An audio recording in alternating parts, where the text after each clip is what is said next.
Welcome, welcome, welcome.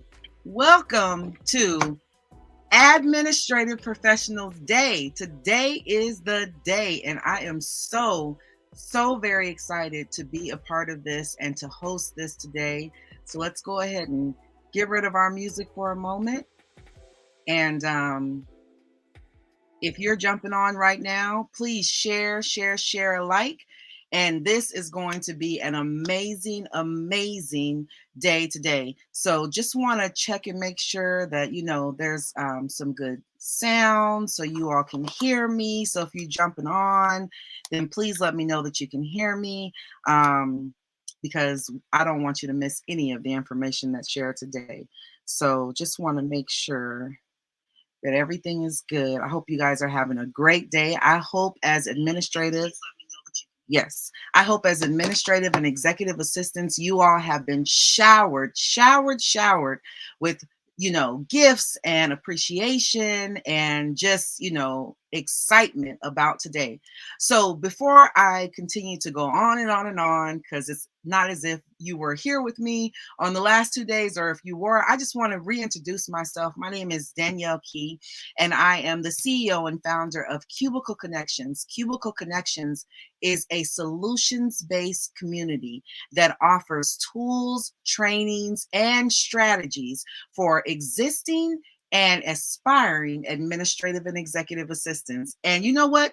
It would not be natural. It'd be so unnatural if we do all of that for administrative and executive assistants and do not celebrate National Administrative Professionals Day. So if you haven't been on our lives, you can definitely participate by looking at the recordings, excuse me.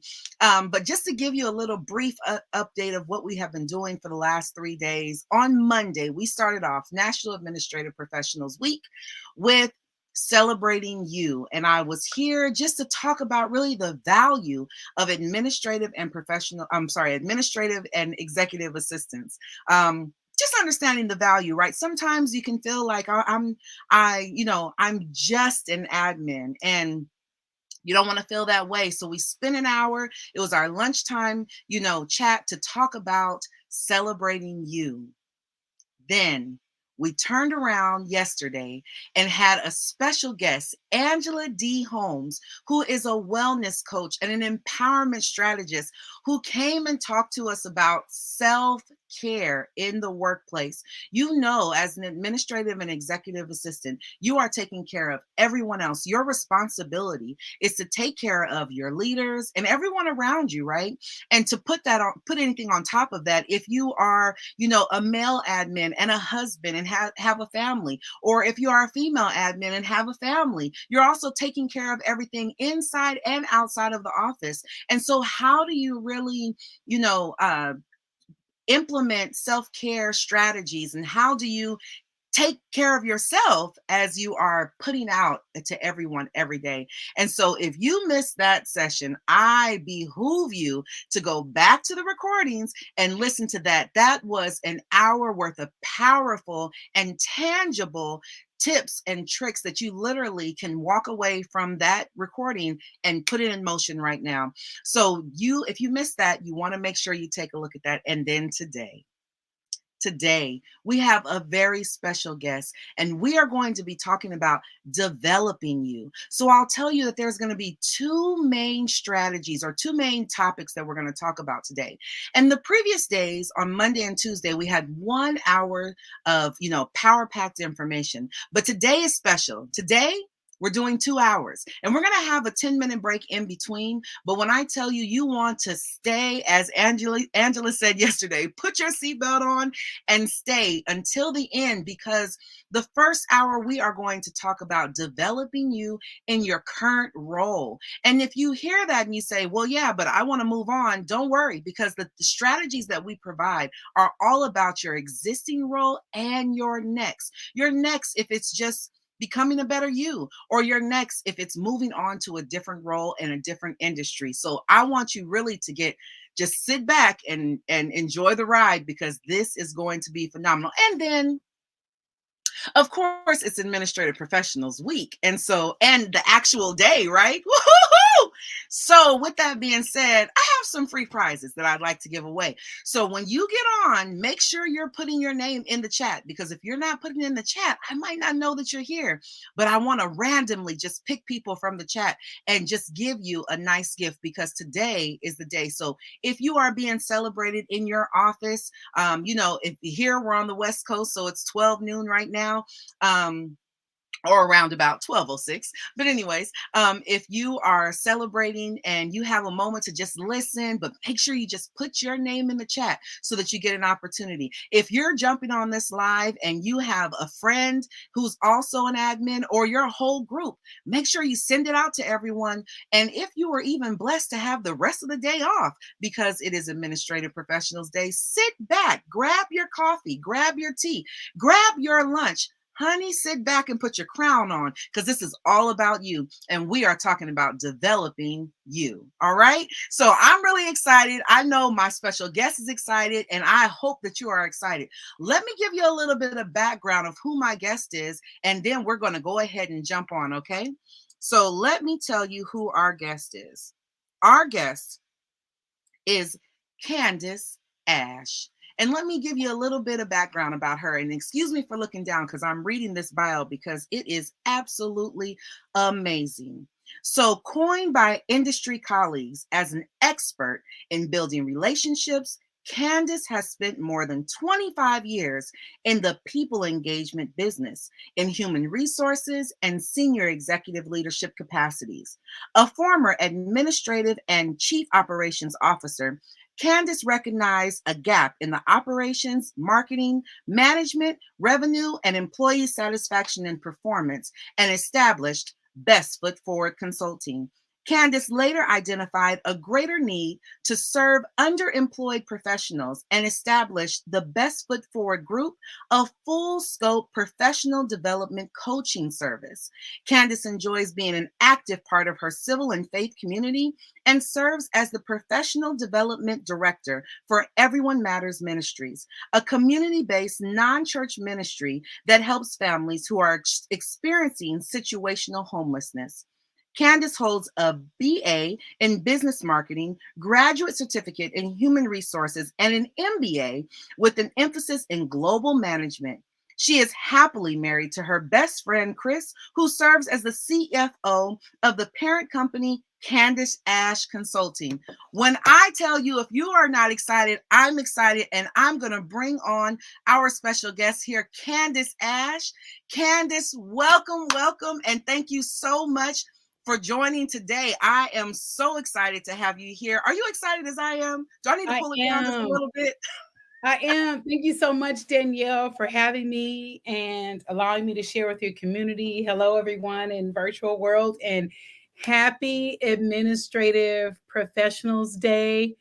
You guys are the absolute super glue for people like me who are expected to do this, but we couldn't. If you guys are the Robin to the Batmans, let me just tell you. So happy Administrative Professionals Week. I'm sorry.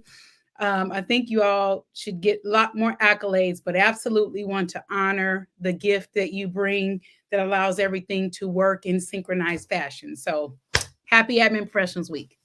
That is wonderful. Wonderful. Thank you so much. Now, I've already told them put their seatbelt on because this is about to be a ride. We're about to go on a nice little ride that's going to just yield wonderful, wonderful results. So I think we'll go ahead and get started and we'll talk about, again, we're talking about developing you all. So we're talking about the value of development.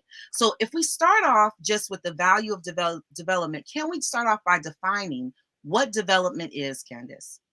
Sure, great question. So, if I could, Daniel, make a distinction between professional development and career development. So, Mm, oftentimes you'll hear people talk about career development, which is great and we need it, but it's a swim lane within the pool of career development. mhm, So, I'm sorry, professional development, which is the entire swimming pool, and then career development is one aspect. So, I want to be a doctor, or I'm an administrative professional and I'd like to be a senior executive mhm, administrative professional, or I want to switch lanes and get into leadership or change industry. So that's career development. Professional development would also include honing your soft skills. So you want to be in leadership, great. Do you have what it takes to be a leader? Right. Mm-hmm. So there's a lot more than just what's on the job description. And hopefully we'll have some time to get into that. So professional development is an ongoing effort that you would continue to do throughout your entire working career. So whatever you're doing, you're continuing to add to your CACHE of information as you continue to grow into this kind of all-inclusive professional. So not just your hard skills, Mm-hmm. if they're looking for a baker. So I know how to bake, I know how to measure, I know about temperatures, but your soft skills, are you a people person?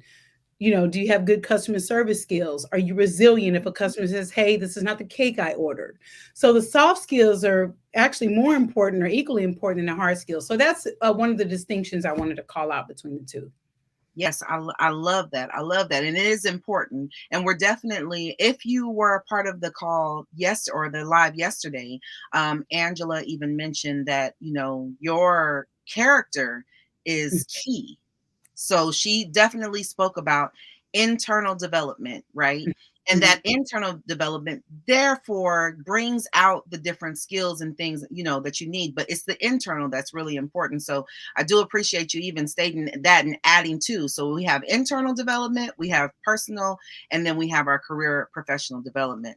So I know you mentioned that it is something that we do continuously, and that is the next question. Like, is this something that we should continuously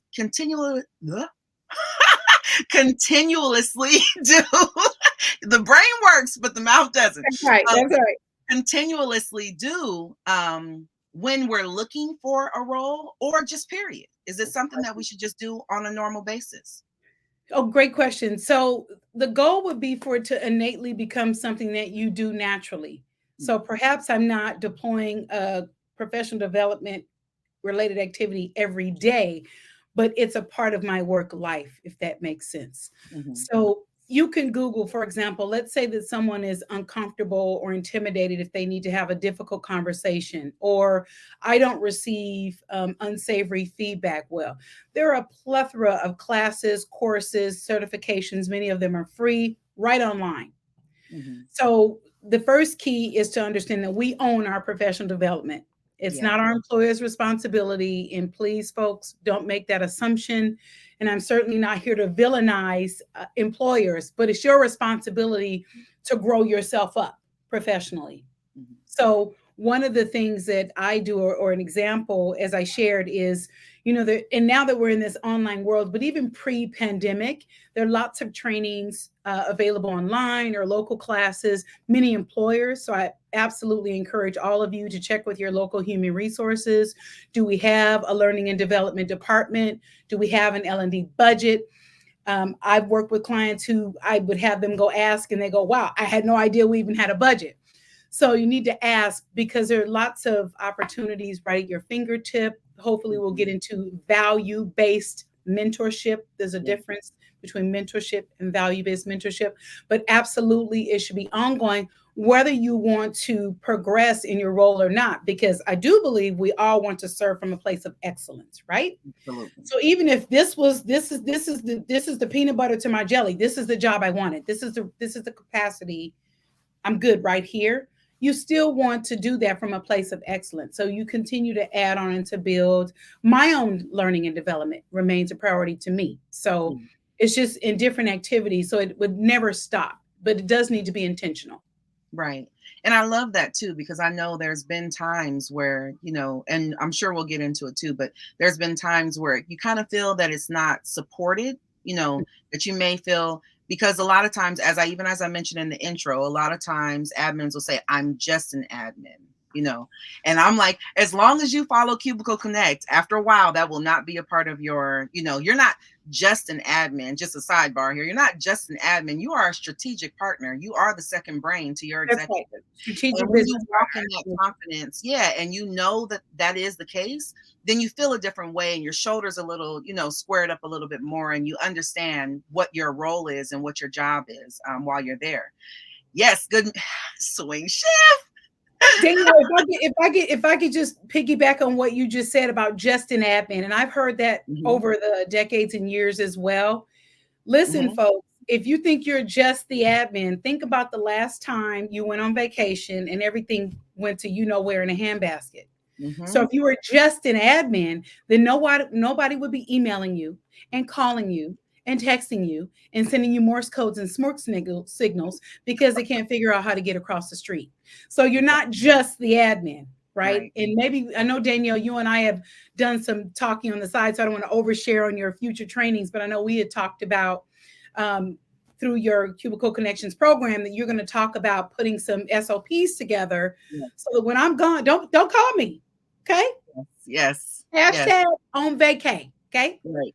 And I Right. need to come back and the building needs to be standing. So there are no just admins because if we Right. just didn't have admins, this place would just be a mess. Yeah. So I do highly implore starting today during this live, remove that word from your vocabulary because Yeah. they have high six-figure people. Again, I'm not exaggerating. They can't think beyond 2 hours if you're not doing your part. So there Yes. is no just. I am the admin professional. How The about the and that? you know what, and I love that too because it's important to know. I think that when you think I'm just, there's another way you walk around. It's just, Mhm, well, I'm just mhm. here and and it's funny because the saying PTO is now prepare the others. And I Oh, think it's I didn't know you hilarious. get that. Yeah, I hadn't but heard that. I think honestly, it's funny because I have adult children. If you all don't know, I do have four pretty much adult children, one that's days away from being an adult. And hi, Kristen. And so, that when they say my children will say prepare the others, but in reality, you really are preparing the others because you're such a valuable resource that I need to prepare you for me not to be here. I remember one time I went on vacation for 7 days and I had a 3-page email that listed whoever was going to cover for me, what the meetings were, where the lunches were coming from, the where this and that was, the share drive, whatever it was, because I was preparing them to know I'm not going to. And you know why? Because you enjoy a vacation. You deserve a vacation just as well as your executive does. That's So right. that's where it has to go out the window. Just like Candace said, it's no just. You are an essential piece. You, as they say, essential workers. You Mhm. are. You are an essential worker. You are an essential piece of the puzzle. And I talk about that in other trainings too. But you are that piece of the puzzle that if it's gone, have you ever seen someone trying to figure out how to put it together a puzzle and they can't find that one piece and it will really rack their brain because that is you. So I'm excited that we started with that. Yes, ma'am. Danielle, if I can add to what you just said, the other piece is, ladies and gentlemen, you're also adding to your professional equity and value because the Yeah. person that receives, for example, the persons that receive Danielle's 3-page email, trust me, internally they're going, she's doing all this and none of us have a clue, right? Mm-hmm. Because they're not a long list of people emailing and complaining, I'm not getting what I need. It's not Right. timely. It was the wrong conference room. We asked for vegetarian. They sent meat lovers, Yeah. all these missing pieces. So the other thing is when you step away and you send, here are your SOPs or standing operating procedures, or Mm-hmm. here's what everybody needs to do while I'm gone. Wait a minute. So 4 people have to grapple with the ball when Right. Danielle is gone Right. or when I'm gone. Yes. So again, so that lends credence to, oh my goodness, this place would absolutely crumble if we didn't have this Yeah. function. So again, the word just is a bad word. Remove it from Right. your vocabulary. There is no just. We can't, I mean, even myself, when I have a coordinator, so like I can't think straight. Like Mm-hmm. God didn't gift me with administration. So Right. I don't try to swim in a lane that's not mine. Mm-hmm. That being said, if she misses a ball, I'm gonna miss it too Mm-hmm. because it's not my gift. So, Right. but anyway, go ahead. I just wanted to add to that people go, Yeah. No, I love that. I almost feel like we should have, and we're putting it on there anyways on the agenda because that just the admin. And I love how, and I'll just hit this one time and we'll move on. But I love how you said SOP and then said standard operating procedures. You yeah, know sorry why about that. that's I live important? in an acronym world. No, Sorry. no, no, no. And trust me, I do too. But no, it's okay because I love it because it goes into something else. When you think just the admin, SOP means nothing. I don't want to know what it Okay. means. My executive says that. I don't know what that means. But when you put on that crown that says, no, I'm not. I am a strategic. So Business. as you Right. mentioned, is your mind says, I am just an admin. This is all a part about developing you. If your mind says just an admin, and every time that you hear that, say, no, I'm not. I'm a strategic partner. That's right. We are in a strategic partnership.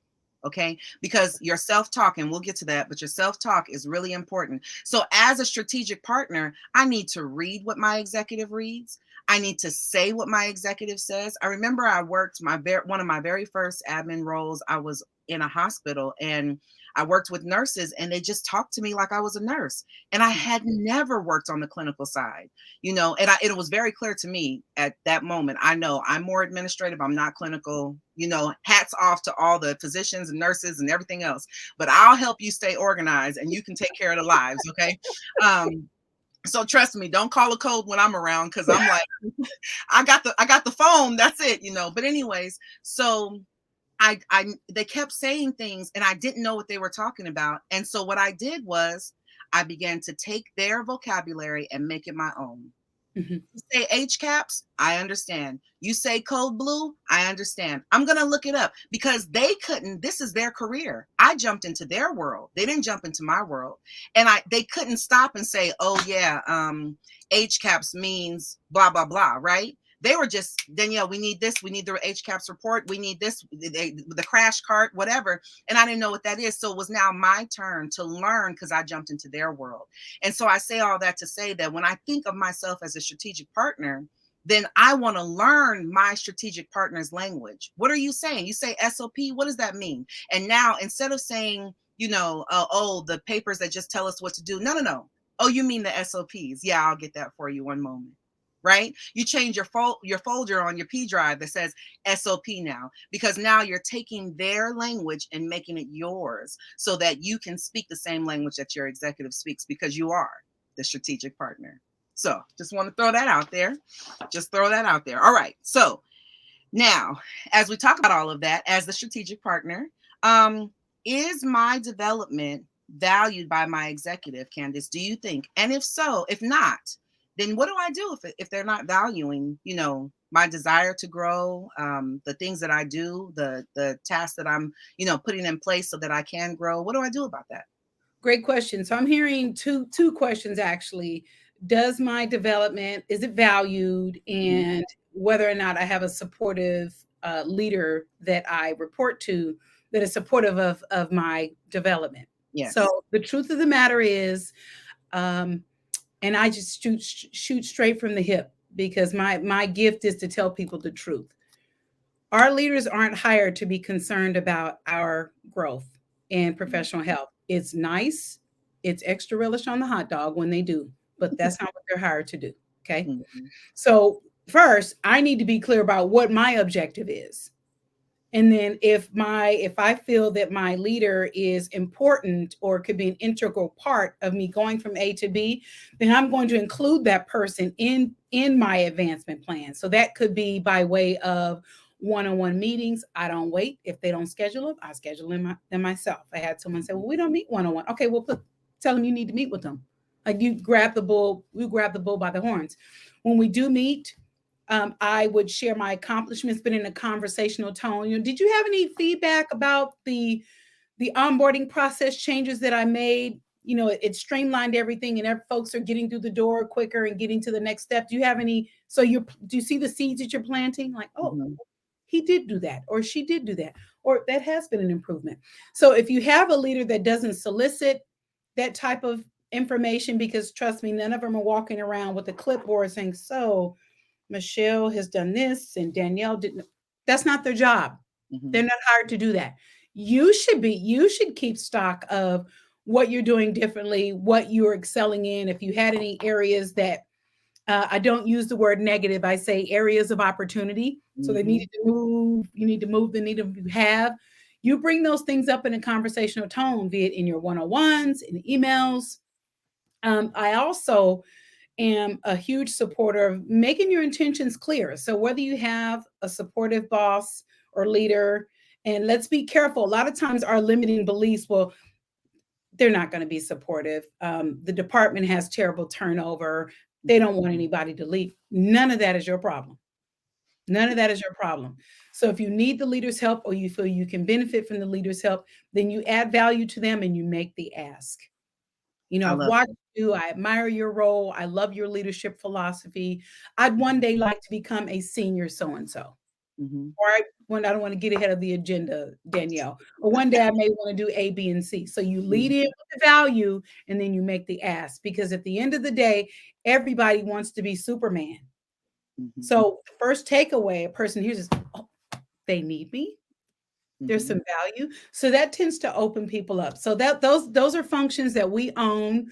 So whether or not the person is supportive, not your problem. You make the ask. And if you need to get feedback from you, whether you we all need to get feedback, right? Because who we report to or who we support is our audience. So you solicit that. We don't wait. So Mm-hmm. those are just two things. And I wanted to call out in the comments that Mm-hmm. someone typed learning and development is key. Yeah. Absolutely. I'm going into year 28, I think. And my learning and development, thank you. My learning and development remains up here. Mm-hmm. So absolutely should be a core value of your career and professional development. How do I keep learning and developing? How do I continue to position myself to be challenged, to Yeah. learn new things? And you hinted on that, touched on that a few minutes ago, Danielle. So I'm tickled listening to you because we deploy a lot of the same behaviors Right. in the workplace. So go Yeah. ahead. Yeah. And I think too that your learning and development is key to your success. I think also it helps you to stay away from being stuck, right? Correct. So, a very wise, very, very wise woman that I hope to have on a live soon, Vivian Goodbeer said years and years ago, and it literally has taken me from place to place and even pushed me like it's time to move. For She sure. She's said, if phenomenal. you're in a position for 2 or 3 years and you're not growing, you're Mhm, stuck. mhm, And what mhm. that has done is it made me stretch out, and I know we're talking about development, but stretch out into my role as far as I possibly could. And I always say, remember the girl on Willy Wonka and the Chocolate Factory that she was real rebellious and turned into like the big purple. Yeah, I stretch out as far as I can, just like her. Veronica, I think her name was. I stretch out as far as I can, like her, in my role. And when I can't grow anymore, now it's time to move, because I keep hearing Vivian's voice in my back, in the back of my head saying, if you don't know, if you're not growing, you're stuck. And I don't want to be stuck, right? And so that learning and development helps you to be stuck, to stay unstuck, even if you stay in your role. So, And all right. Danielle, I want to add to that. Although I love the prolific Miss Vivian Goodbeer, she's a mentor of mine. You know, Yes. we have her in common. So I totally not taking away, but want to add Yeah. that what and I'm speaking in Vivian's absence. What she is not saying is I am stuck if I've been here in 3 years. Mm-hmm. So I do encourage people to do an internal. You talked about internal assessment. Mm-hmm. Am I happy? Am I professionally fulfilled? Am I challenged? Am I learning? Am I growing? If it's the epitome of position and role and function and money and work schedule you're looking for, hey, go be great. Right. Work on into the sunset. If it's not, then how do I increase the value where I am now and Mm-hmm. begin to position myself to move on? Yes. And to continue to grow. To Correct. continue to grow. So again, as we mentioned, the topics that we're talking about is growing in your current role and also growing for your next. And your Mhm. next doesn't necessarily mean a new boss and a new job. It means I'm a entry level admin, but I love my job. I love my Mhm. team and all of that. And so by this time next year, I'm not going to be entry level. I'm still going to be with my team. I'm still going to be with my group, but I'm going to be executive assistant material, because I want that for myself, but I'm not going anywhere. But then you have the other person who says, I am an executive assistant. I'm a senior executive assistant, and I'm looking to grow. I want to do something else. Matter of fact, I want to be a chief of staff. Then that Mhm. person says, now that's a whole nother job. It may be a whole nother, and that's your next. So your next could be two different things, right? Staying in your role and just getting better and just improving more and more, being the Veronica of us and growing, right? Or going on to another one. So I think, moving to attitude, I think that attitude is so very important, and it's really all in your attitude. And Mhm. you guys will just know that I know very, very prolific women. So my pastor, Pastor Tamara Bennett, has always taught us attitude is the state of mind in which you approach a situation. And honestly, I don't know if anyone else said that. As far as I'm concerned, it's in quotes and it says Pastor Tamara Bennett because she taught us, okay? So in that sense, in the development stage, and we kind of hit on it a little bit, but I really want to jump into it now. How important is self-care? Because I'm sorry, how important is self-talk? Because I have had conversations with different ones that I've mentored along the way. I remember one particular, I'm going to tell this and then I'm going to give you a chance to answer too, but I remember one particular young lady who I talked to, and she was actually brand new. And I was training her, and I don't know why she thought it was okay for her to share with me, but I was like, okay, I guess I'm a safe space. And she said, you know what?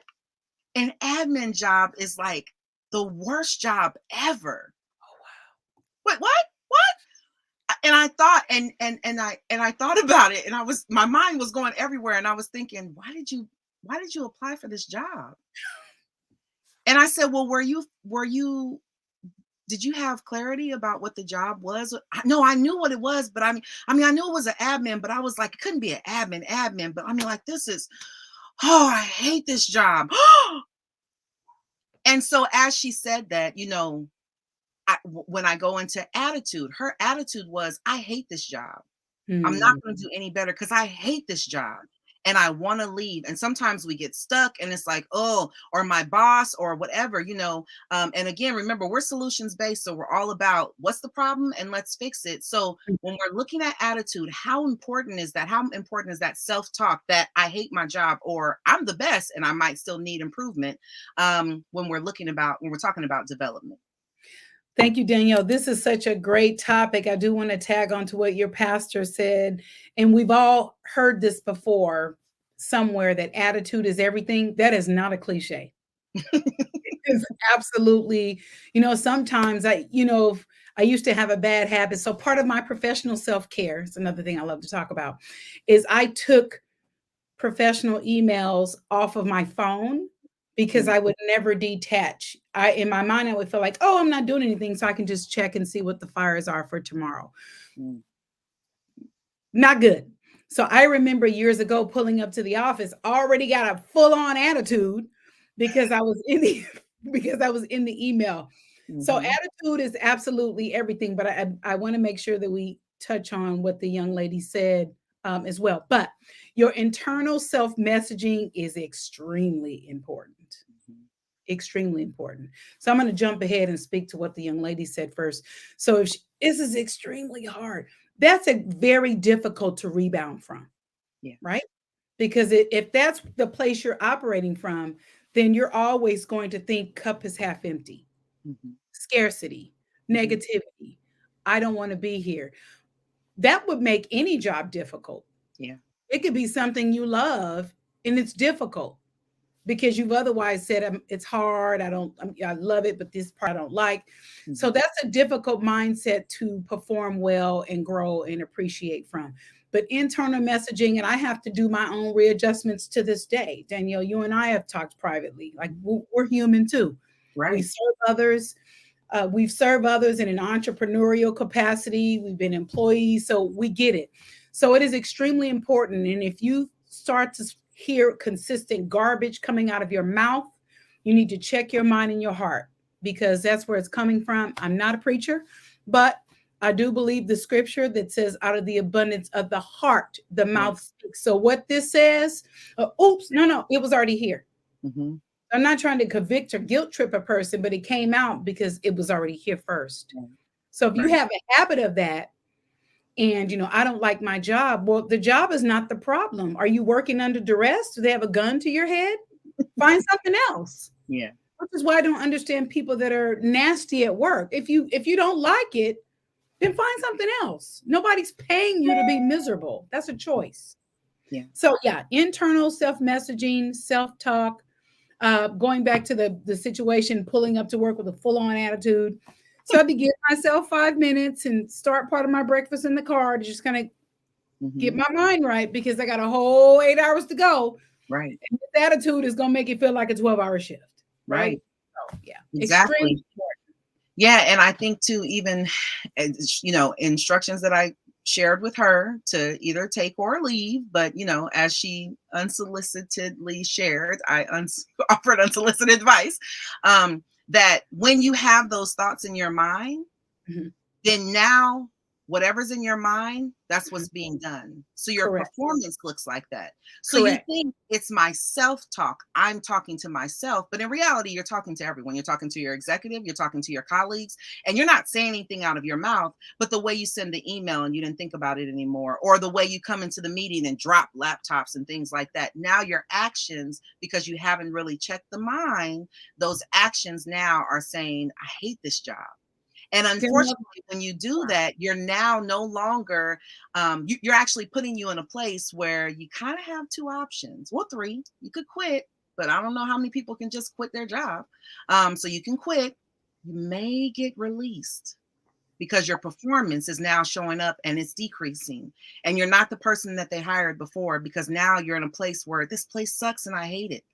Or you can make yourself be stuck in that role and now you're no longer marketing yourself, right? mhm, And mhm. so people aren't looking at you like, man, Danielle, I was thinking about her for another role. No, you know why? Because Wow. you're telling yourself, I hate my job. So it's counterintuitive. And so usually when I hear that, I generally say, let's think about, and I think I'm jumping in, but let's think about what about this job do you like? There has Mhm. to be something. And I'm Right. hoping it's more than money because you can get money anywhere. That's It right. has to be something. So let's take money out the side. What else is, well, I do have a commute, but I love it because I drive across the coast. Oh, well, that's wonderful. Then if you didn't have this job, you wouldn't be able. It's small things. It's small things. You know what? This is my only time that I get away from the house because, I have small children and I love being with them, but sometimes I just need to, be around adults and this is my Mhm, time to wonderful. I have mhm. one good colleague. This is great. We're on a roll. So it's picking up those small pieces because now you can change your mindset and say, okay, I don't want to be stuck here. I want to say, I'm not going to lie and say I love my job, but Mhm. I don't want to stay here because I'm going to make myself be stuck. Hey, Christine. All right. Danielle, I just wanted to add in heavy, heavy, heavy nuggets that you're dropping right now. So I hope everyone is taking copious notes. I love that you mentioned the tangible behaviors that come out from our hearts, or it Mhm, may or may not have come out of our mouths, but like I said, dropping the computer or mhm, just kind of stank face look on your face. And as a former leader, people do make those observations when they look at talent to advance. I have heard people say, "No, she or he really doesn't take constructive criticism very well. Wears it mhm, on the shoulder. I'm upset. Things get on the floor. Like mhm. words get on the floor. Gets back to leaders. I don't want to be here. I hate being here." So you are absolutely right. So, people, please check your behavior. We all need a safe space to vent. Work is not it. Okay. Did you Right. hear that? Write it in the Morse code. Work is not it. Okay. In the Morse You, code. you can think you are as slick as you want to think. Mhm. Trust me, it gets back. Yeah. I've smiled in a many of faces and they don't know I got the whole enchilada and the tortillas. They don't even know I know about it. And it's not my business and it's Right. professionally immature for me to share that you out here doing this and you're frustrated as to why you can't advance. Well, Right. that's because you've been now labeled as the water cooler person. Right. They know if they want the tea, pull up on so and so. So that's why you're a risk. So Mhm. absolutely, to Danielle's point, check your behavior. If your heart is not right, go do what you need to do, walk around the building, go get a Starbucks, whatever, but you Mhm. need to pull it in. It's not healthy and it's not going to serve you well. I guarantee you. Yes, yes, yes. All right. So, my gosh, this is so, so, so good. So we want to talk about, so now we have discussed, and if you're just jumping on, we have discussed the value of development and how important leadership and development is. We just finished up talking about how important your attitude is. So now, once we pulled all that together, we understand that as administrative and executive assistants, we are not just an admin, but we Mhm. are strategic partners to our executives. And so we walk around with a certain level of confidence, not arrogance, that we know we're here to keep this place in motion. So when we talk about that, and we even talk about wanting to develop yourself, there is a particular tool that I have used throughout the years, and Candace and I are going to talk about this. It is a skills gap analysis. Now, a skills gap analysis is after you have decided, you know what, where I am right now, I don't want to be. And that may be because I want to grow in my role or because I want to go to a different role, right? Then you can complete a skills gap analysis. Now, I won't get too close into it today. I do have a webinar that you could be a part of, and actually a workshop, which it is absolutely fun because we dig into it and you actually walk away with actions. But to explain what a skills gap analysis is, it's literally looking at your skills that you have now. Mhm. So what are your skills? And just really do a brain dump, and don't do the what is it called? False humiliation. Oh, well, I think all like no, no, no. I mean, lay it down. If somebody said, I'm giving you 10 minutes to talk about you and only you and tell me what you can do, treat yourself that way and write down everything that you can do, right? If you need to go back into files and remember, oh, I did this project, I did that. Write it all down. Mhm. Then what you do is you identify a role that you want to go into. And if it's not a different role and it's just like, I've been looking at my colleague and she's amazing. Mhm. I want to be like her. That's okay. It's okay to not necessarily covet, but to look at the good gifts and say, oh, I want to be a part of that. I want to do that, right? That's what I want to be. So then you want to, if it's somebody else, you want to write down all of their what is it that draws you about them? What is it that you want? And then if it's another job, you write down all of those things. And now the gap is whatever's in between. Mhm. So, for example, if you want to be an executive assistant, you're an administrative assistant, and in your organization or as you're looking, you see that they're asking for a bachelor's and you have an associate's degree and the bachelor's degree is required, then automatically, in that gap, you need a bachelor's because in that particular place, they're requiring you to have one. Now, I can tell you that I obtained an executive assistant role without a bachelor's and then obtained my bachelor's while I was in that role. So it doesn't mean that every executive assistant role, it just depends on what organization you're working in and what their requirements are, right? But that's basically what you do with the skills gap analysis. And it's important for you to do that so you can set up actions and goals and know where you're going because Mhm. you want to go somewhere, you want to improve, but how do you identify what that is? But there's also another piece to that, and that piece is using the Myers-Briggs. And so, Candace, please touch on Myers-Briggs because it's very important. Tell us what that is for us that are not familiar, and then also how do you use it to be able to develop yourself and identify yourself, your strengths and your weaknesses. So thank you, Danielle. If I could rewind the tape just a minute to what you said about degree required, and then you shared your experience, which I have a very similar one. I became a senior executive without a degree and then obtain one. So I just wanted to tag in there for those that have experience, feel very comfortable or get here, okay? Get to this level of confidence. Reach out to the employer, reach out to the recruiter if you have a connect that works there. Hey, what about experience in lieu of? There are organizations that make exceptions, lots of organizations. Job descriptions tend to be standardized. The leaders didn't create them. Here's a secret: HR didn't create them either. They paid someone to do it, or there's some sort of generic for admin assistant professionals, and here are the requirements. So feel free to ask. So I don't have my degree, or I'm thinking about going back to school, or I'm in school, but I've been doing this for 8 years. So don't pre-qualify yourself out. If you have 7 out of 10 of the core, throw your hat in the ring. So I just wanted to add that in. Myers-Briggs is a personality assessment. I've taken it a few times.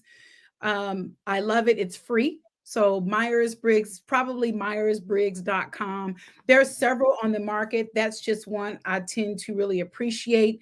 It's in depth. And for me, it was about, I told this Danielle this morning, I need to take it again. Um, it's been quite a few years. It's about 90% accurate for me because our personality ties right into our soft skills and how we interact with the work culture or work organization. So that's why I feel it's an effective tool to help you assess who you are, and to what Danielle said, kind of where are my gaps. I don't want to exactly be this person, but I want to function at that level, right? Mhm. I want that person's confidence, or I Yeah. want that person's tenure, or I want to gain the same trust from leaders that that Mhm. person obviously did something repeatedly over and over to achieve. How do I get there? So those are the gaps. Where there are some soft skills. That's how the person got there. So outside of talking to them, the Myers-Briggs is a great kind of ground zero tool to help you, because it asks some questions that makes it pretty hard to fudge on. Okay. Yeah. So if you're just honest on, hey, what is your favorite color? Like it asks you unassuming questions, Mhm. and then it spits out this information. I'm like, that's pretty darn accurate. So I like it. So I do encourage everyone, when you have some time, it probably takes 15 to 20 minutes unless it's changed. So it's pretty in depth, but I really appreciated the feedback. And I encourage everyone every 3 to 5 years, or if you're making a career shift, to do it again, because sometimes things change. Mine has been fairly consistent, but I've grown as a professional. So it's time for me to do it again.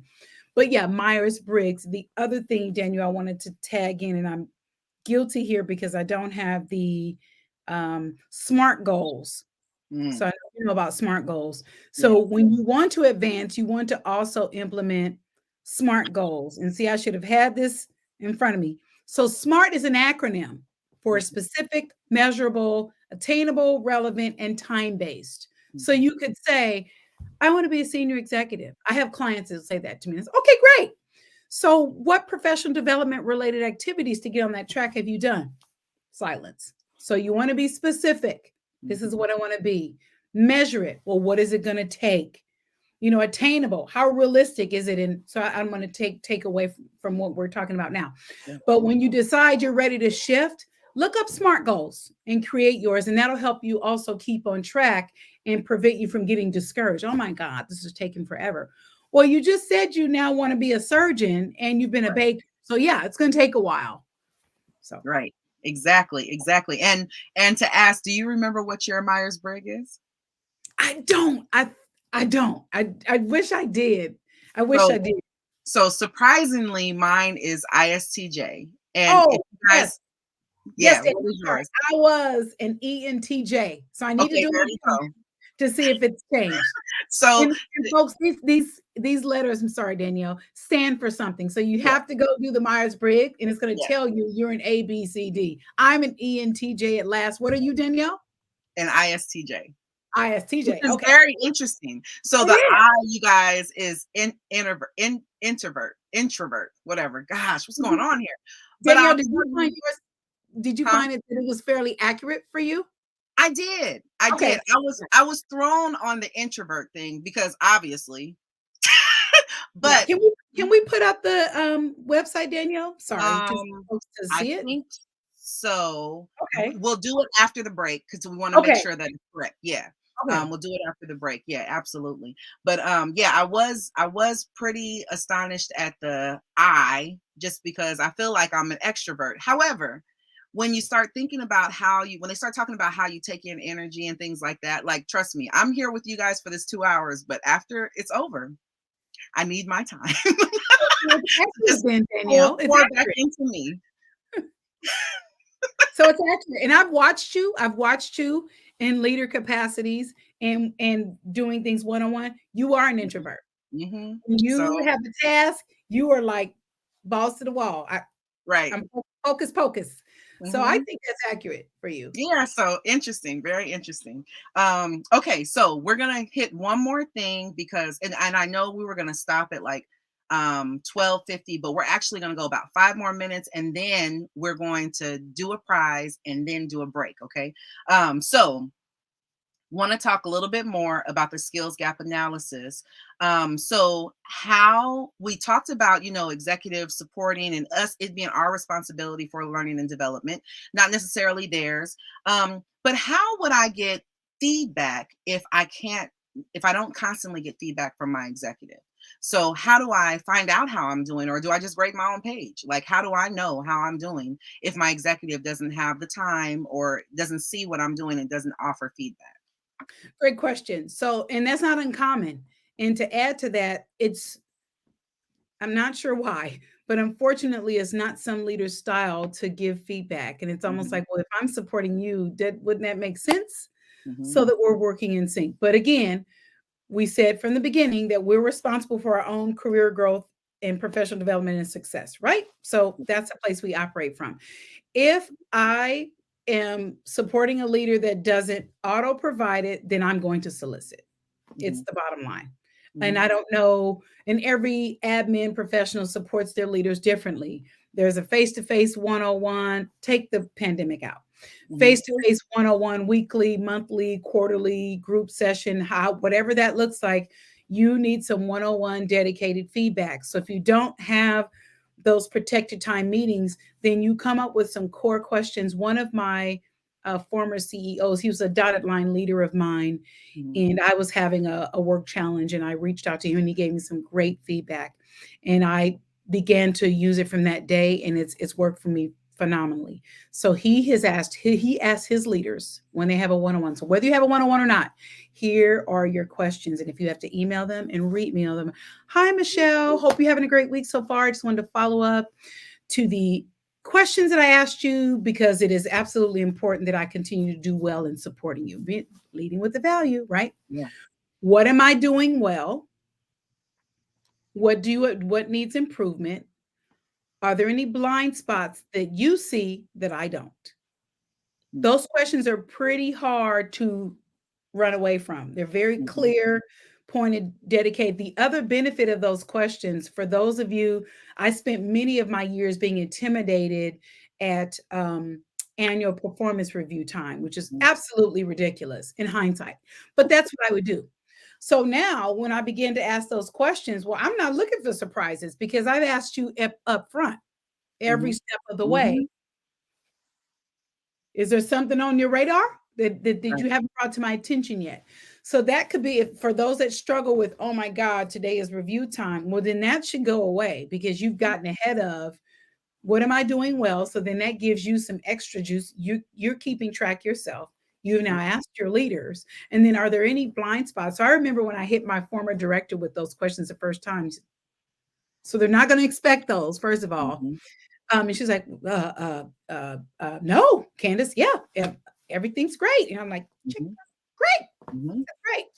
So those are three key questions. Whether you have, and I know I'm repeating myself, dedicated protected time 101 meetings, huddles to go over Hmm. their schedule. And even if it's those types of meetings, there are enough 2 minutes for Right. you to ask, is there anything that you need from me? Anything that didn't work well last week? So lots of ways to infuse that in there to get the information that you need to help you. Mhm.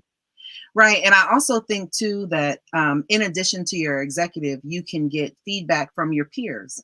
Because if you think about it, definitely in the corporate world, at the end of the year, a 360 is going to be sent out. If you've Mm-hmm. never seen it before, those 360 feedbacks is literally 360, everyone around you, and they start sending it out. How's Danielle doing? How's she doing on this? How's she doing on that? And they ask the same questions and everyone responds. And then they use that feedback for your evaluation. And Mm-hmm. so when you have those kind of things happening, you can also ask the people that you work with, so that you are able to get external feedback. Go to your internal clients and your external clients. So if you work with vendors, ask them questions that are relevant to the business that you have, with them. And then also Mm-hmm. your internal, your coworker, and then try not to ask questions only from the people that you know that like you. Correct. That's what I was going to add in, Danielle. They need to be Mhm. trusted peers that will give you objective, honest Yeah, feedback. Don't go ask your homegirl that you do Taco Tuesday with and she didn't want yeah, to hurt your feelings. right. The Bible says faithful are the wounds of a friend. So I need a friend that's going to say, listen, love your Yeah, personality, but girl, you always late or yes, whatever. You want yes, the real yes, feedback. Okay, because if she saw it and she's my friend, the leader saw it and they're just not saying anything. right. But that's going to affect my overall view of my performance. So, Yes, to Danielle's point, you want to ask people that will give you objective, honest feedback. You want the truth, not to be ear tickled.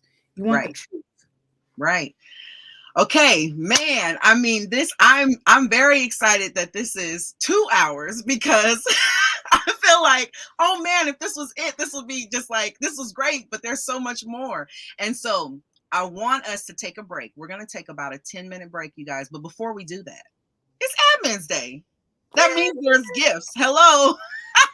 So I want you all to put your name in the chat. I see some that are on. I see some that are in the chat that I know is here, but make sure your name is in the chat because I want to pull your name to give you a gift. All right. So go ahead and put your name in the chat. I'm going to give you about, I see seconds here. So I'm going to give you about like 10 seconds, 10 seconds to put your name in the chat if you're here. And then when I look up, I'm going to close my eyes. And when I open them, whatever name I look at, I am going to give you a prize. All right. So, and Candace, matter of fact, I want you to choose the person. I know. I knew that.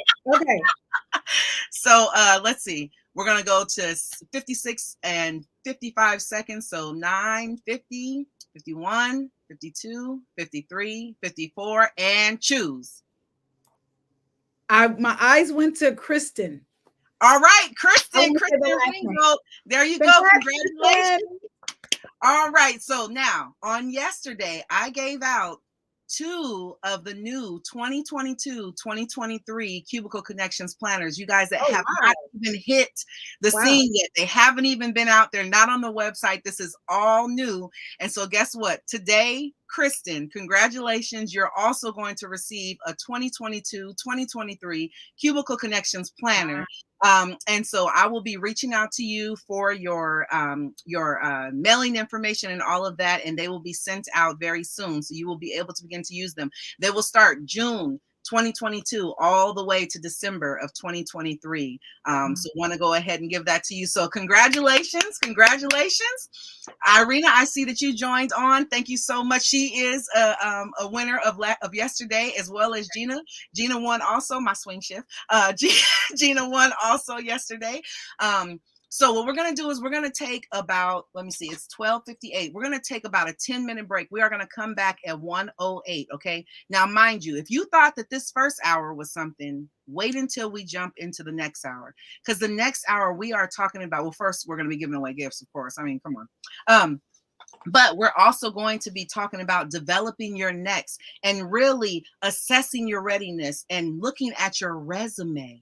Oh, and this right here, this is Candace's wheelhouse, and along with all the other wheelhouses. So watch this. I'm going to sit back. I'm going to ask her questions, and she is going to just drop things that you all should have a pen and a piece of paper out. If you don't have it out already, you should be prepared for this. Okay. So we're going to be gone for 10 minutes, and then we're going to come back. I'm going to play a little music for you, and then we'll come back at 1:09. All right. Talk to you guys in a little while.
sis, let me tell you something.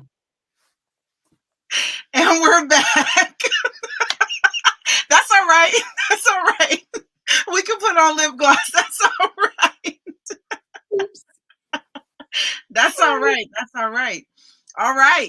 So we are back. We are back. And I want to welcome, there's a few people that jumped on while we were on break. So welcome Vivian Goodbeer. We were just literally talking about you. So welcome, welcome, welcome.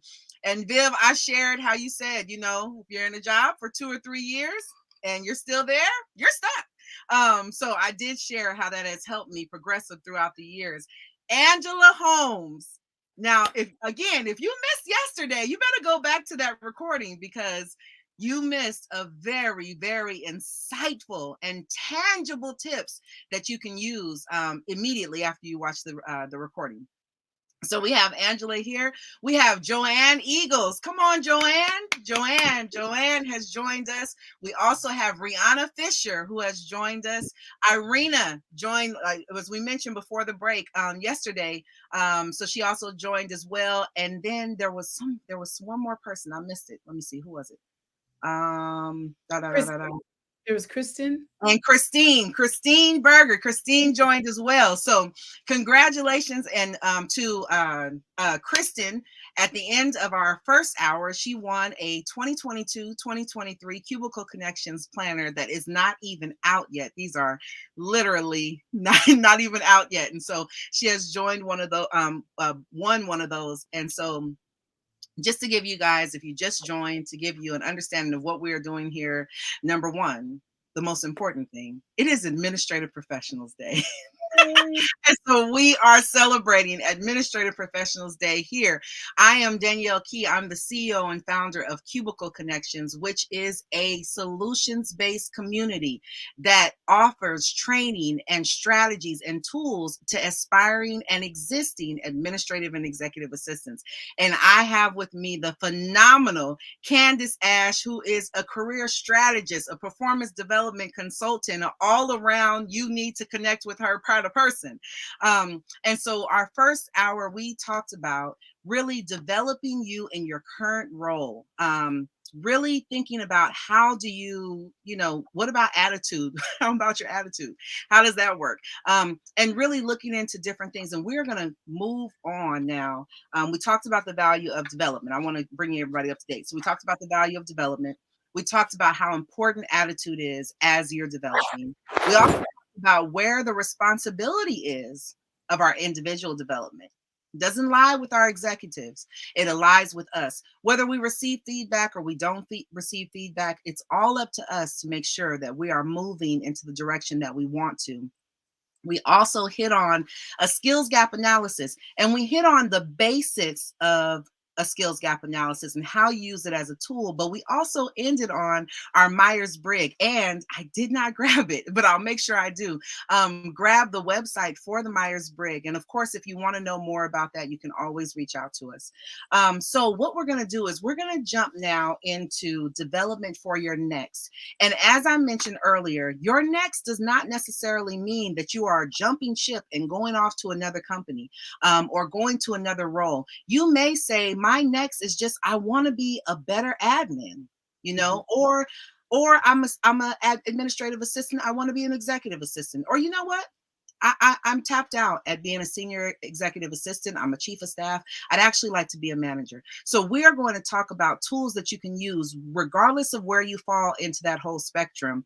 And I'm going to ask a few questions. Our key topics here today are going to be assessing your readiness, resume readiness, and then you're going to be implementing all kinds of things. And Candace is going to help us with that. So I don't know if you put your seatbelt back on, but you need to, because this is going to be a power-packed next 45 minutes. All right. So Candace, I want to move into a new role, right?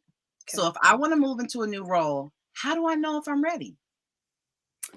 Great question. Thank you, Danielle. I think we touched on that as we ended the first session with soliciting feedback.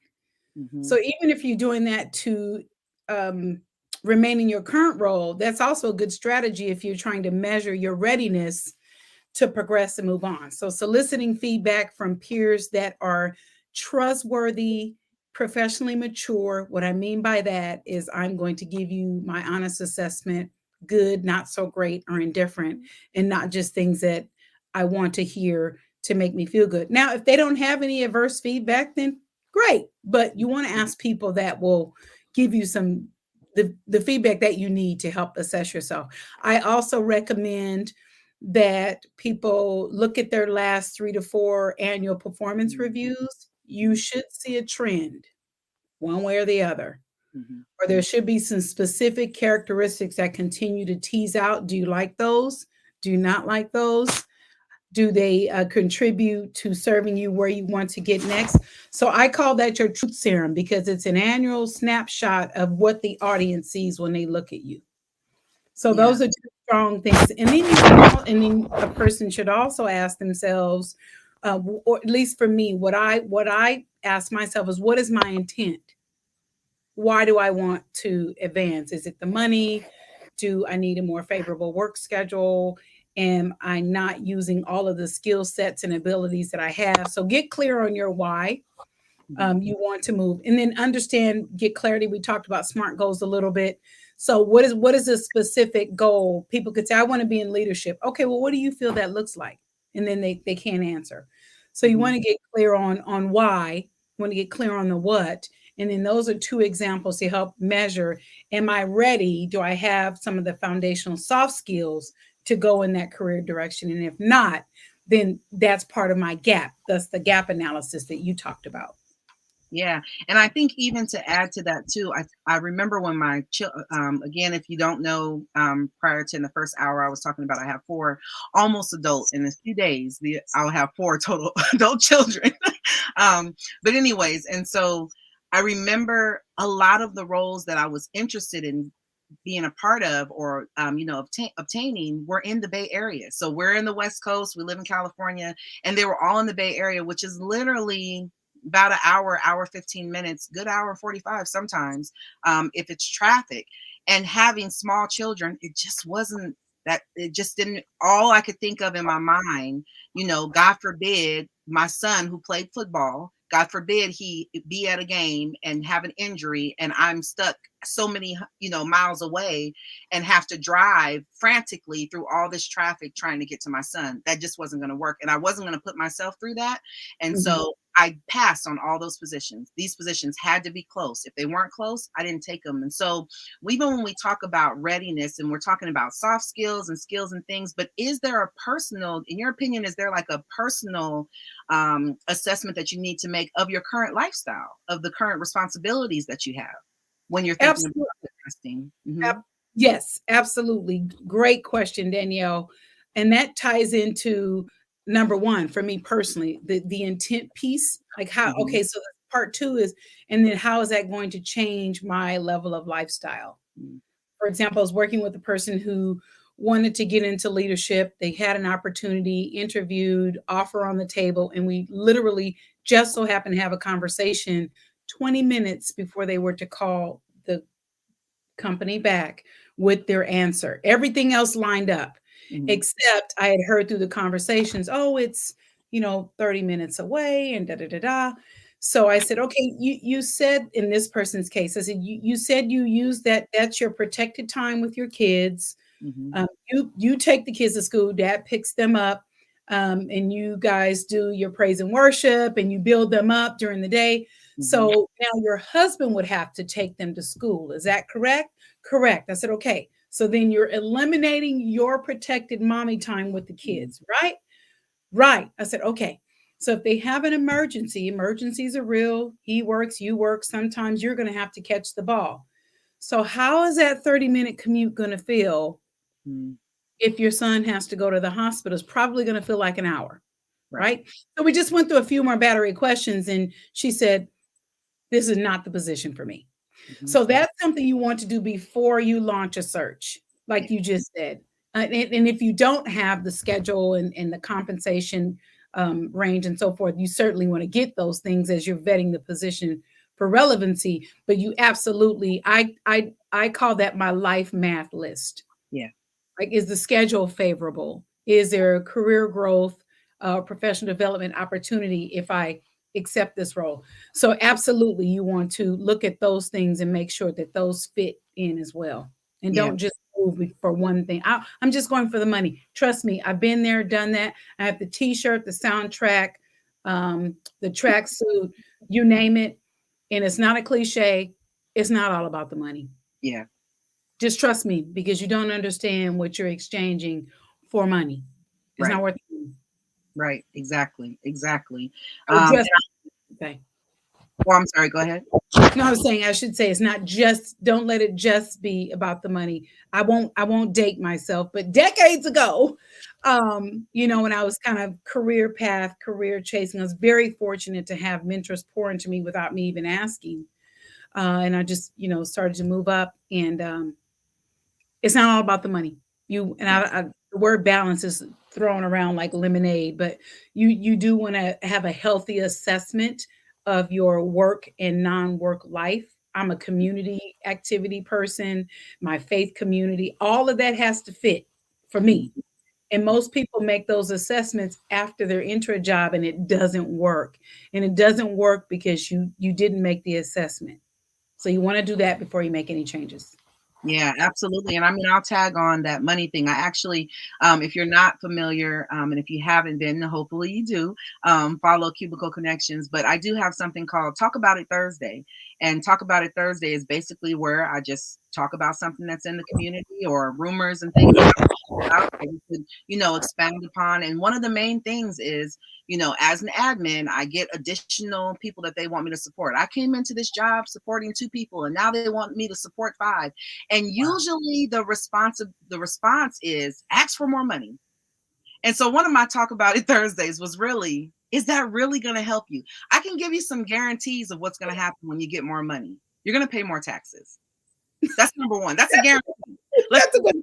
let's just be really practical. I mean, if you stay around any long, you'll know that I'm practical. Okay, so that's really practical. You're gonna pay more taxes. But number two, if you're stressed with 2 executives and they give you 3 more, and you now have 5, whether they give you 30,000 more a year, 50,000 more a year, 5,000 more a year, it's not going to help you. You might be able to buy another dress, couple other shoes, maybe a purse. You're definitely going to pay more taxes, and you're still going to be stressed. And matter of fact, your stress is going to be even more.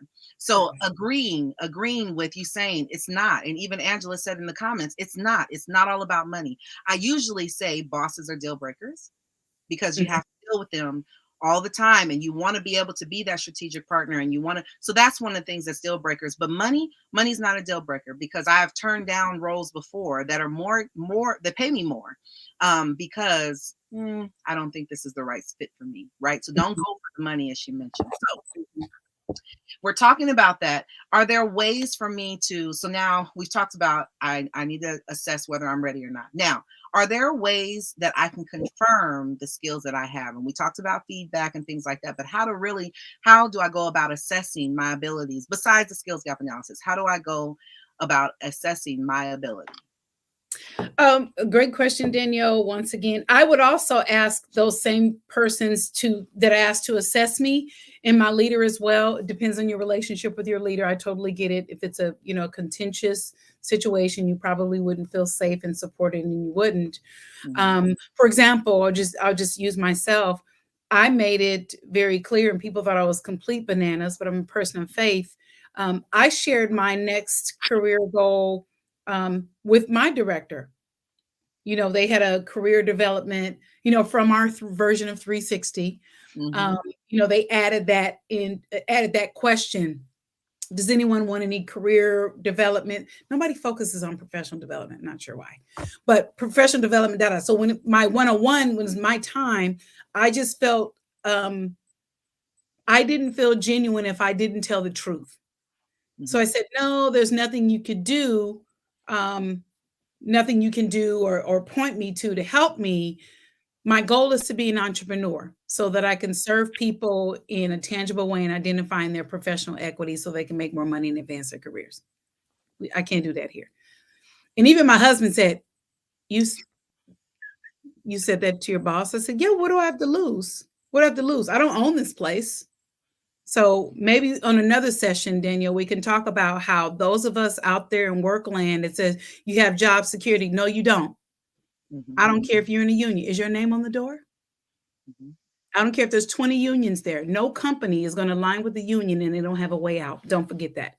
Yeah. Because I've been at the top, so I know how this works. So, but yeah, so I was honest.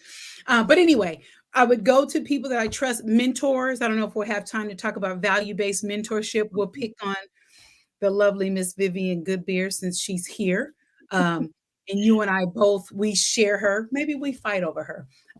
We both we're both her mentor children, whether she wanted us or not, right? But you Absolutely. want to have trustworthy, sound, mature people that can give you professional and personal development counsel, tools, trips, tips, strategies, do's, don'ts. So if you don't have a mentor, maybe Danielle will have me back again. We can talk about identifying mentorship and distinguishing mentorship from value-based mentorship and some of the key core principles and characteristics you want to look at in a mentor.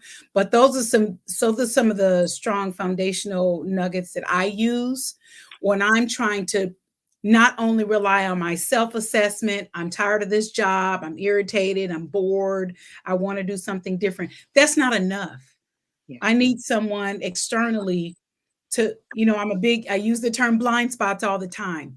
Are there Mhm. any blind spots? I don't know everything. I don't see everything. Hopefully, I know enough that folks won't kick me out the door, but Mhm. that's not enough. So, heavily leveraging mentors, soliciting feedback, again, looking at prior performance reviews. And if Mhm. there have been areas of opportunities when you got out of your feelings of shock, oh my God, did you work through those things? Yeah. Has the needle moved? Has it gone at least from a negative to neutral? Like, oh, still need to work on it, but it's Mhm. no longer on this side of the seesaw. Right. I love that. And the chat is going crazy. I hope Vivian is still here because Gina's like, we all share the amazing That's Vivian right. Goodyear. And Angela's like, it's me too. It's a fight. It's a fight. So if you all don't know who Vivian Goodbeer is, I'm sorry that you don't know who she is, but for sure you will find out who Vivian Goodbeer is. She is absolutely amazing. She has poured into many of our lives, and her gift goes without even, you can't not, I don't even know. There's nothing that you can say that would even add to it because she's so amazing. So, and as you can see in the comments that we're fighting over her right now. So Danielle, before you go on, could I trouble you to read Angela Holmes's comment at yes, 122? So pivotal. You just talked about it.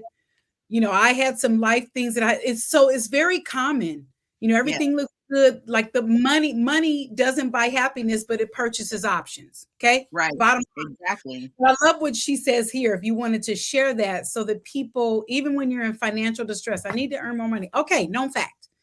But that cannot be your main driver because I guarantee you're going to hit a wall. I Yes. guarantee you. Absolutely. Yeah. Angela said, yes, that was me recently. So we just mentioned, not wanting to take another job just because of money. So she said, yeah, that was me recently. I almost took a job in the Bay, even though my children are adults. Much, much more money, but the stress of commute is not worth it. You got to think about it.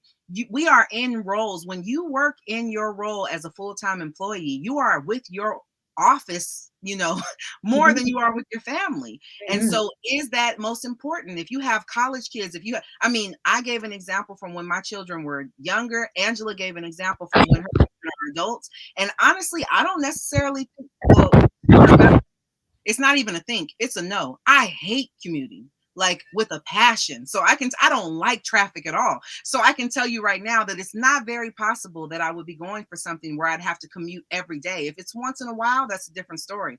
But every day, oh my gosh, no way. I couldn't find peace in that, even Yeah, along the coast. you just hit on something important that I didn't share, that when I'm making my assessment on whether I'm ready, even to make a job decision in general, that I will spend more time at work than I will with my husband. So I need to like you people. Okay. Yes. We need to have similar philosophy. Are the mission, vision, values in writing, or do you all Mhm. walk these mission, vision, and values? So I'm just glad that you said that. that Oh my uh, goodness. Oh my goodness. Okay, so now Angela said, and can your character, I'm telling you, if you did not watch if you were not on the live yesterday, go back to Monday and Tuesday. I'm telling you, because she talked about character. She said, and can your character handle the next position? That should be a part of your personal assessment. Because if my character, I was just mentioning, someone, if the things that I'm if the moment that you say something to me, I go from 0 to 60, my character, I gotta work on it. I gotta soften it up. I gotta be able to internalize some things and say, wait, what did they say? And how did they mean that? Oh, this is what they meant. I have to be able to do all of that. And if I have a quick attitude, my character probably needs to be yeah. finessed a little bit prior to me going into the next role. So can your character handle that role? You can't just look at money, because you And can get to a place and that money is there, and then after a while it's no longer, or you're not enjoying it because what they were looking for, you're not providing that because you haven't gotten there yet, right? correct. And if I could add, Danielle, particularly if you are pursuing leadership, Yes. Oh particular my because gosh. you Oh have my to god. operate and see things. You have to have the ability to see things from a panoramic level. No more swim lane. Now Mhm. you're in leadership. So it's absolutely 150% about character. When you Yeah. are now responsible for departments, Mhm. people, budgets, decisions, and so forth. So I love that Angela called that out. And that ties into what I said initially. What is my intent? So part of Yes. that is I'm assessing, do I have the character to support this role? And is it going to fill my cup? So we're taught to Mhm. just get a job to take care of our families. We're not taught to pursue careers that we enjoy. Nobody teaches Mhm. us that. Our parents are well intended. Grow up, you obtain a skill, learn a trade, go to the military, go to college, get a job, retire. Great advice. Nobody taught us to be happy and content at work.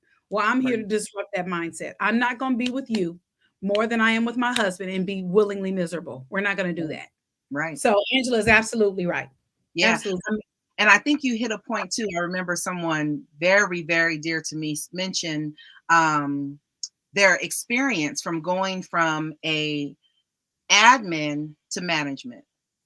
And Mhm. they said, and this, I remember, there's just certain things that are like jewels that I hold on to, and it continues along with me. And this person said, Danielle, the first time I got an evaluation as a manager and it wasn't excellent, I said, excuse me, I'm sorry. Do you know all the things that I did? And she Mhm. said she began to talk about all the stuff that she did. And her manager said, I understand that, but you are now a manager. So we are judging you and grading you according to the performance of your team. It's See? no longer individually you. So this is so important when you're thinking about character. And I know we're like off script right now, but let's just keep going. This is so important when you think about character, Mhm. because if I say I want to go to the next level and I get there and I'm all about the work that I mean, I know I'm phenomenal. I can work like, please don't ask me questions. Whatever you got, I got it. I'm there, whatever. However, when you move into a leadership role, the only way you know you're a leader is people are following you. That's right. Because if not, when you were younger, when we were younger, they would tell us, don't be a leader, not a follower, right? Mhm. So Mhm. basically, you had two. You're either a leader or a follower. So if people are following you, then yeah, you're a leader. But if they're not following you, then you're following someone else. And when that evaluation comes, they're judging you according to what did your team do. So Mhm. what that told me was, it can't just be how good you are. It has to be how good can you help others. Even with my if you are not aware, I had an entire admin peer group that was over 40 admins together. And it was all about how can I develop you all? It's not about me getting in front of you and explaining how much I know how to do a skills gap analysis. It's can you use it? And when I Mhm. looked up and we had a 42%, what's it called? Promotional rate in the first 18 months of our existence. Now, Thank you. This is wonderful because this is confirmation letting me know that I'm not just making this up in my mind that admins need learning and development. So I think it's important, even as you mentioned. And then Kim said, agree, your character has to match the position. You guys know we don't even have to raise our hand. There are people that are in positions and you just say, I don't understand how you got that position. Wow. Yeah. Wow. Interesting. And then you have others that are like, oh no, I know as we would say, going to the nations. I know these people are they're going to own this company one day because that character is solid. They Mm-hmm. don't act like they care about people. They really care about people. They're really interested in development, And so just, that is, we could stay on that forever, but we're not. Because we want to make sure we give you guys everything that we plan to give you. So think about your character, as we talked about that day 2. Think about your character. All right. So now, with readiness of your resume, all right, because now we know we've talked about value and everything. We're the strategic partners. We want to move on. What are we going to do about readiness for our resume? So, if I am interested, how do I, and this is something, you guys, that Candace is so amazing in doing, how do I have my resume reflect my skills? If, let's say, I've been an admin for, maybe 15, 20 years. And so when people look at my resume, they say, oh, she's an admin. Mm-hmm. No, no, no. But I have managed projects. I have created and implemented strategic processes and, things like that. I mean, I am literally the glue for my department. And this is the reason why. And it's more than just being an admin. How do I make my resume reflect that without, of course, lying and getting yourself in trouble later on? Sure, sure. No, excellent question, Danielle. And you actually just answered it. But so I'll just use different words to answer the question you just answered. You mentioned earlier doing a brain dump.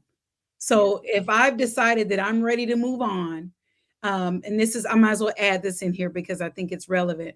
I encourage everyone to do a resume audit twice a year. I don't care if you're not looking. I just talked with someone last week that said, nope, I've been here 15 years. I'm going to coast right on to retirement. That's great. I don't have a knock, but your resume should be an accurate reflection of your current value contribution level. And the only way to ensure that is to at least review it twice a year to make sure that it's accurate. What we normally do is update the resume when we're looking for another job. And it's been 7 years. So what you miss, and here's the answer to the question, the special projects that you've been part of, the focus groups, the processes you've introduced, processes you've augmented that have streamlined things, maybe increase the bottom line, save on operating expenses. All of those nuggets are missed because it was 4 years ago. Yeah. And here you are updating the resume today. So you said it earlier, Danielle, in session 1 to do a brain dump of what management or leadership or any functions outside of my current scope do I perform? Just make a list. All things being equal, just make a list. And then what aspects of those functions are leader based? And then you can't add them all. You don't want a 20-page resume. Don't make a 20-page resume. They're not going to read it. They're not not going to read it. You get 3 seconds to tell me if I need to come back and read it further. They're not going to read a long resume. I'm giving you a secret. Nobody's going to read a long resume. Okay. Right. But you want to add some of those accomplishments. So for example, you could say something like, and I'm making this up, administrative assistant I'm a healthcare person, for Sutter Gould Medical Group, and you'll list some of your responsibilities. And at the bottom, before you transition to the next position, in italics, you list an accomplishment. Introduce the process that streamlined the patient check-in process that reduced patient no-so visits by 28% in the first quarter. Oh, because even as someone who is not the brightest, I'm being respectful because everyone that sees the resume is not going to have a decision in your employment, whether or not you're extended an offer, right? But even that person understands if you have the ability to contribute to revenue or save us on operating expenses. And that's what a resume should tell people. So that's how you would handle that. Make your list, Which one of those are, or one or two are leader related activities, added to the resume as an accomplishment at the bottom of before you transition in italics so that it stands out. Okay, so you've been an admin for 15 years for company A, and here's one of the highlights. Yeah. So when you get into the interview and they said, tell us about yourself. We don't offend the panel and repeat the resume that they've already read. And that's what most people do. Right. What they're really asking you is, Danielle, here's your opportunity to brag. We're listening. So what else? What else you got? Mm-hmm. What other, so all those other points that you didn't, because we don't do 20-page resumes, right? Then you socialize that in the interview to add to your equity of relativity to the position. Very nice. I mean, I, I'm giving you a moment to write down all your notes because I told you guys, put your seatbelt on, have a notebook and pen, because this is the way that we roll when it comes to Cubicle Connections, all right? And as you can see, Candace is a ball of fire over here telling us everything, all right? Because it's very true. You know, I remember, you know, even being a part of reviewing resumes, and you get through these resumes that are 4 and 5 pages. Well, you have a stack of resumes. So I think it's important for us to see it on the other end. And I will say, if you have not been a part of the recruiting process in your organization, raise your hand and say you want to be, because it's a whole nother side. Yeah, no, you do. You want to be, because Candace is like, no. But you right, right. But it opens up another, you know, and you understand where these questions come from and things like that or whatever. But for sure, basic with resumes, there's so many resumes that are just stacked. They have stacks of resumes. So when they're looking through and they see they want to go, yeah, right? But when it's 4 and 5 pages and it has your beautiful picture on it and all of that, and it's colorful and it has all these things. Yeah, it's just they want to get to the point. So hey Janella, hey Vivian, we have been talking about you. Check out the chat because we've been fighting over you too. Danielle, thank you for saying that. Thank you. Ooh, just get to the point. Yes. What problem can you solve for us? That's what your resume should say. I don't need it to be pretty. People have addresses over here and the name is over here and it's on a beautiful baby blue paper. Unless you're applying for a graphic design job, nobody's looking for aesthetics. Yeah. People read from left to right and And down. you know what? It's your key to the interview. So remember, there's a piece after that, because sometimes, and I will be honest, I've said no because I want to make sure that yeah, but the problem is it's just the foot in the door.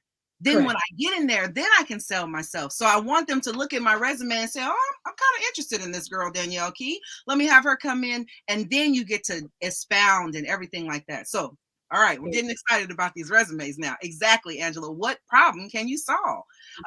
So when thinking about, this is a big one. When thinking about your experience, is it professional or not to add on like community involvement, you know, personal things that you may have done, volunteer? Can you add that into your resume, and the skills that you've, you know, learned from those things? Or should it just be the things that you've learned in your actual roles in an organization? There is no wrong answer. I know people that have, for lack of a better word, justifiable reasons for not sharing their non-work endeavors. I am a person that supports and does the opposite. Why? Because I use the same skill sets or some of the same skill sets. So someone's not asking you. We make the assumption that our resume is a 100% reflection of our paid work efforts. Nobody asked for that. So, for example, if you have no leadership by title, and there's another misnomer that a lot of employers make, well, you've never been a leader, and you go, well, did you read what I've done? So if you've been a leader of a ministry or an auxiliary in your local church or urban league, Salvation Army, anything like that, and you were the lead coordinator or the project, this project, well, why wouldn't I? Because it still demonstrates that I'm able to get behind the mission, take information, and empower, inspire other people to deploy it. Well, that's leadership. So I personally recommend that people do include that. In Yeah. fact, I've seen jobs created literally based on a person's community based, like, you know what, we've been thinking about standing up to some, or I think she would be good in the philanthropic department. Now they don't have a position, but let me make a couple of calls. I've seen it happen. Mhm. Very, very common. So I don't hide it further, since I'm going to live with you more than I live with my husband, right?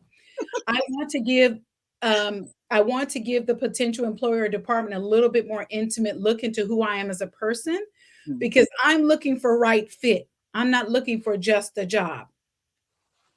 It's So, right fit. so I have to hit 2 points. I wanna hit this, and I gotta touch on that. Kim said in the chat, "I've passed on resumes because it was too much and I lost interest." So See? that is, You, yeah, Kim. yes, I mean, like, Kim, that is confirmation of exactly what we're saying. But what you just said, Candace, I am looking. Listen, when you, yes, Kim, fit is key. And when you are interviewing, please, if you don't remember anything else, but we want you to remember it all, they are interviewing you and you are interviewing them. But that's the part So that most people forget. yes, so you can't get into a, you know, a place where, oh, so we talked about feeling stuck, needing to go into another role, anything like that. You don't want to get into a place where you're not strategically looking for a role. This is all that we're talking about. This element is the strategic plan that you're putting together to get into whatever new role or to expand yourself in your role. And when you're doing that, you are, as they're asking you questions, you have questions too. At the Correct. end of that interview, when they say, "Do you have any questions?" your answer is not no. You have questions and you want to ask them, because you know what? You want to know, as well as they're looking to see if you're a fit, are they a fit? Is this Correct. something that you want to be a part of? Is this a team that you want to be a part of? If it's a panel interview, you're checking out each and every one because they have chosen these people on this panel interview for a reason. They have some kind of connection with this role. So Mhm. that means you're going to work with them. I've seen people before where they have, only paid attention in a panel interview to the person who they believe is the executive. Wrong move. Wrong move. If you've done it, don't ever do it again. Just helping you. Wrong move. Wrong Because you move. really don't know. They could have what you call maybe a master of ceremonies, right? Who's the person who's asking all the questions or who's facilitating the interview. But the actual executive who has all the hiring power is the one who's sitting back and who's quiet. Mhm. Or the person who's out there could be the one. But the deciding factor, because that person is a servant leader, the deciding factor is the team. So you come into an interview and you choose only to answer and have eye contact with one particular person, not realizing you're shunning the others that actually have the decision. So know that multiple things, that's a lot, but multiple things, when they're interviewing you, you're also interviewing them. You have to look at that. Fit is key. And it's you fitting in with them and them fitting in with you.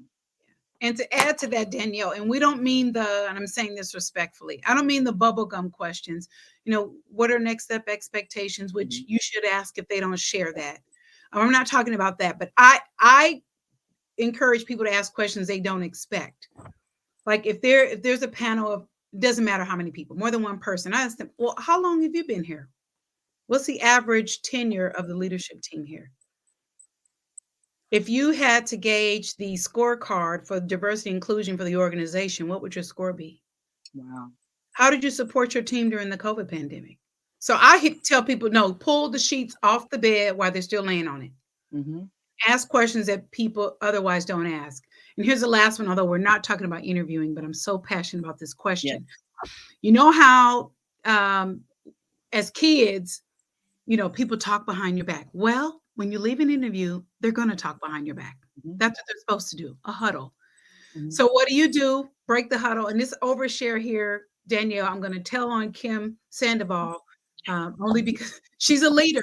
So look at her comments about the resume. Hmm. This person's a Hmm. leader who declines resumes. Right. But I disrupt the huddle by saying, are there any questions about my Experience and interest before we wrap up. Mhm. You're going to get the first of all, they're not expecting that question. And you're going to find out who the naysayers are, who the Mhm. cheerleaders are, and who's on the fence. Yeah. Nobody's going to go around the room and say, well, no, nothing.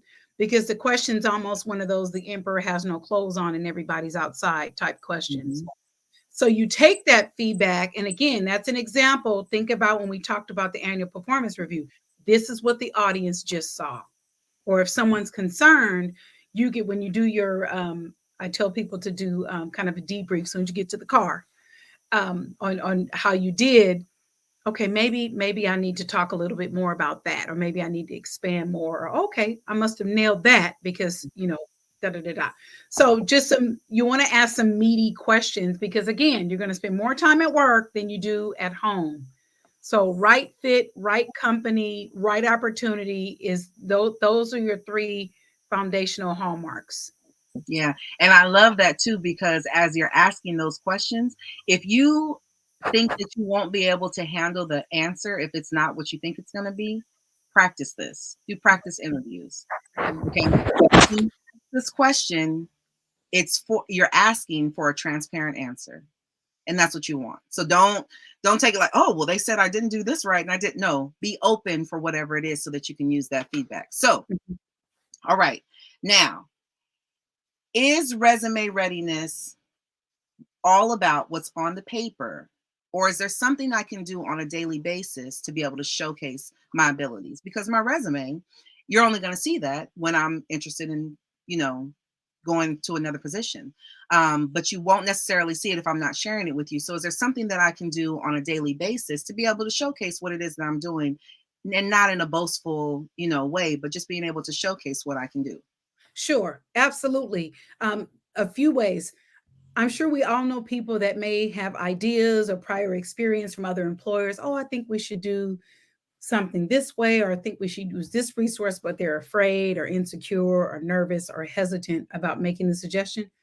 Make the suggestion. Hmm. All they can do is say no. Hmm. Or if you have a level of autonomy and just get it done, right? And they give you the tools and the resources and the ability to do it however you want. I was on a team where people would say, "Hey guys, it's up to you," but I was a recruiter. We started using one person started using this platform called Text Recruit. This is before recruiters started like text blasting people. But she used it in a prior organization, and her pipeline rate built from that effort. So she shared it with our leader at the time, and we purchased the service, and then the whole team had access to use it. So you want to share something you've tried, something you've researched, something you're familiar with, if it's going to enhance your work experience or benefit your team. Um, that's a very easy way. You can do that in private form and meeting form, whichever you're comfortable with. But by all means, don't just keep it. If you're, again, like I said, if you're able to deploy some things that are maybe not company wide and not costing the company money, if you don't have approval for that and it works, then you share it. Those are some very non intrusive ways to show, hey, I'm an out the box thinker. I'm Hmm. solutions based. You give me something to do. I don't have a list of excuses, but I certainly have a list of results. So, Yeah. And I think too, just to add to that, I think that when you are doing something, just make it a habit. We talked about mhm, earlier, making things a mhm, habit. Make it a correct, habit. You make it correct. a habit because I can tell you for sure there was a particular case where an executive shared with me, this particular admin just likes to be seen. So as long as you have these leaders there, they'll be there.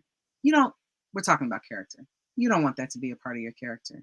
Just do what you do. And I can tell you from my own experience, even creating an admin peer group, that was just a few of us. And I looked back to try to see like how long it was 2006, right? Our very first meeting. No, I'm sorry, 2016, our very first meeting.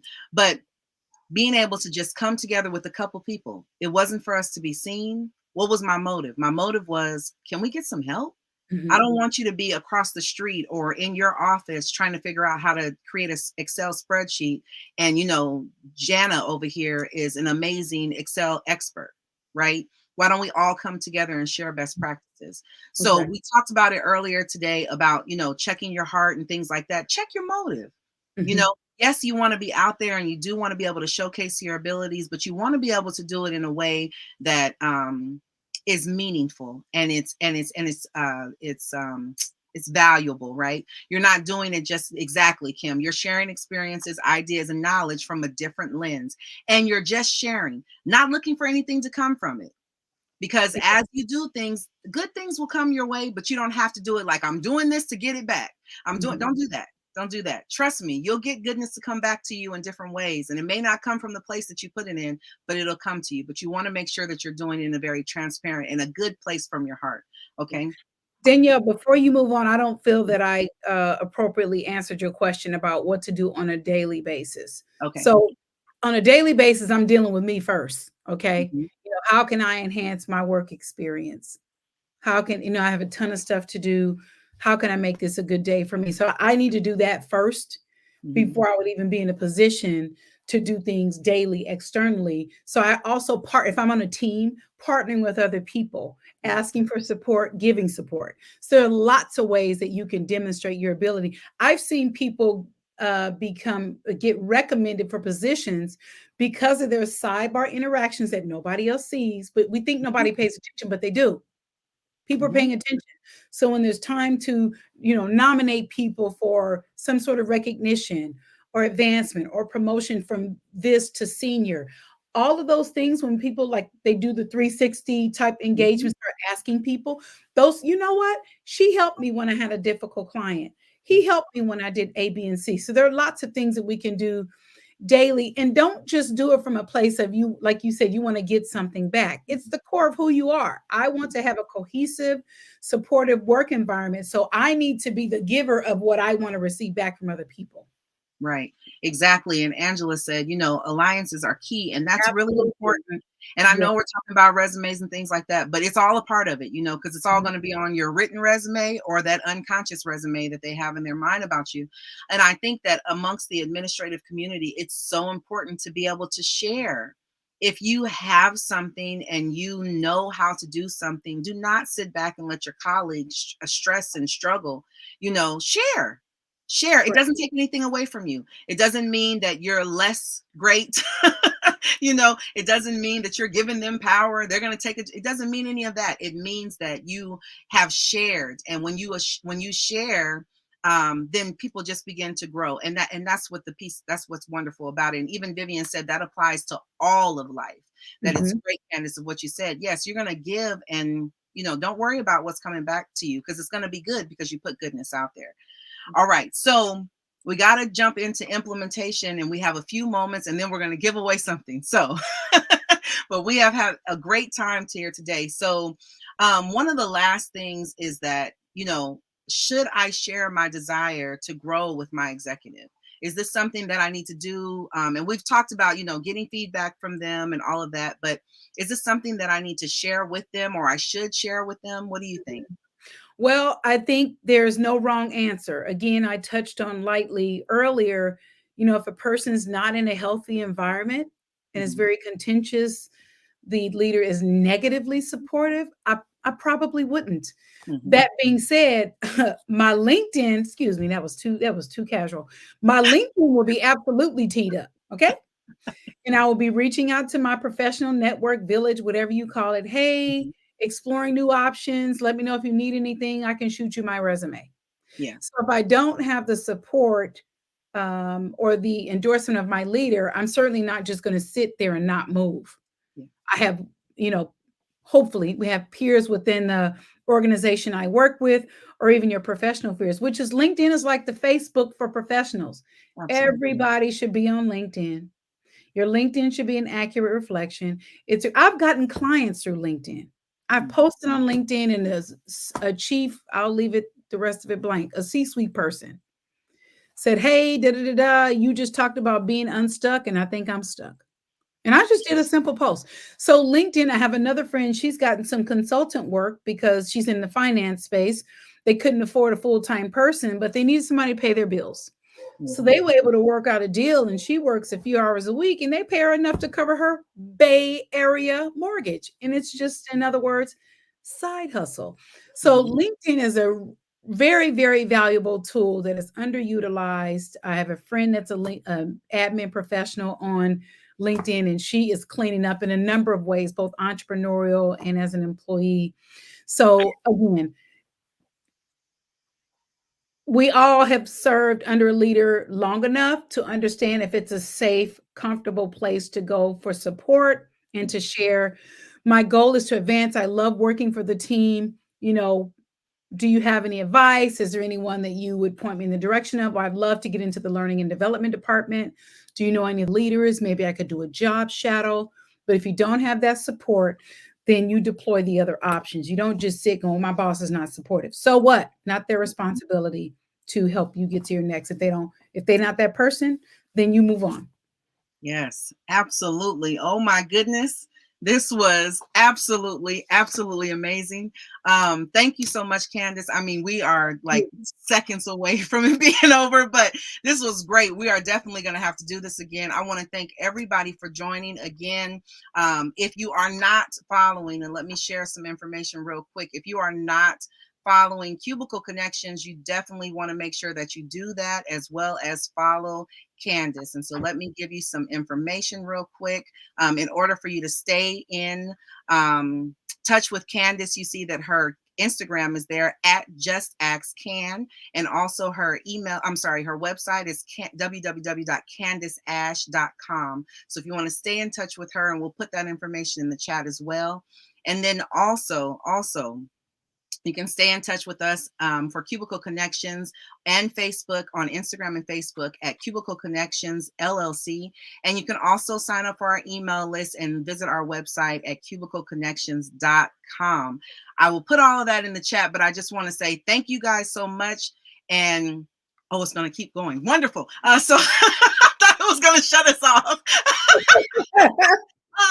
But thank you guys so much for joining. I have had a ball. I mean, I literally have had a ball being here. This information has been very, very helpful. You know, the interaction in the chat has been wonderful, you guys. Thank you so much, Kim, Vivian, Angela, Carolyn, Gina, Kristen, Christine, and Rihanna, and everybody else that I cannot see, but I remember those that were on. Thank you so much for joining. It is Administrative Professionals Day, and if you have not celebrated, hopefully this was a good celebration to start off with. And again, you know, we want to make sure that we share information with you. So it is this last hour. I want to give out another 2022-2023 Cubicle Connections Planner. So at this point, Vivian, I hope you're still on there, because we have called your name out I don't know how many times.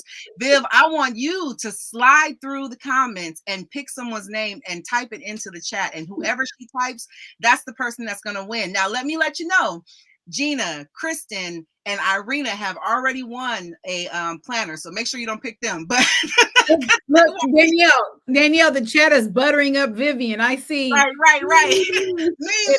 I see. Giving her flowers. That is too funny. Look, pick me.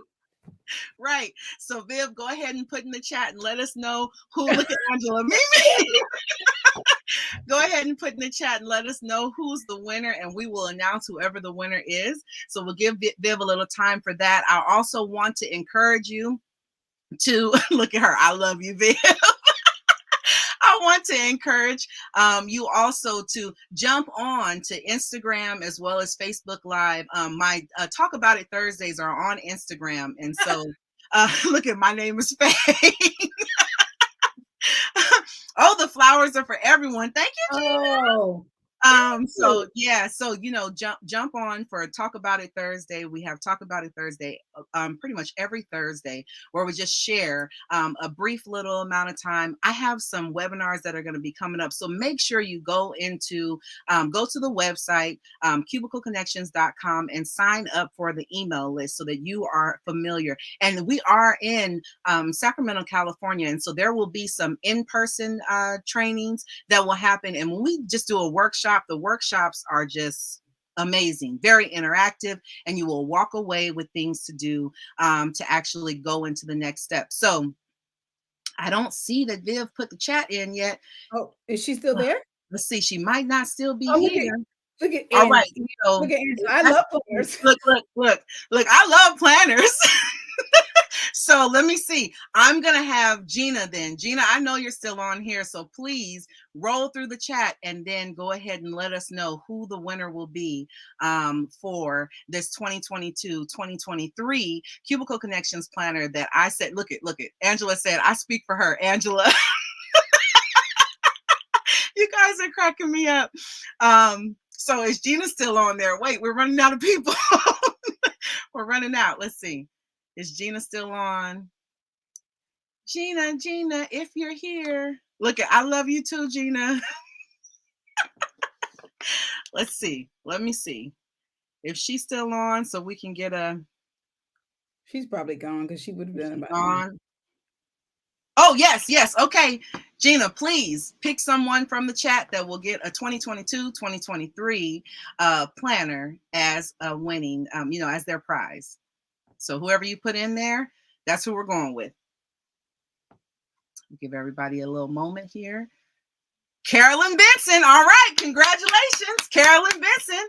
So thank you guys again so much. Thank you so much for the interaction in the chat. Listen, this is definitely an annual thing, and come 2023, this thing I hope will be in person, because that will be so much, so much more fun and exciting. But if it's online, then we'll keep it online. So again, thank you guys so much for joining. I really appreciate your Thank participation. you. Everyone Thank you, who has Danielle. won, I will be reaching out to you. Candace, thank you so much Thank you for being so a much. part. I mean, and we have to do this again. We have to Okay. do this again. Absolutely. We have to do it again. All right. Thank you guys so much for taking time on this afternoon, and we will talk to you later. Have a wonderful, wonderful day.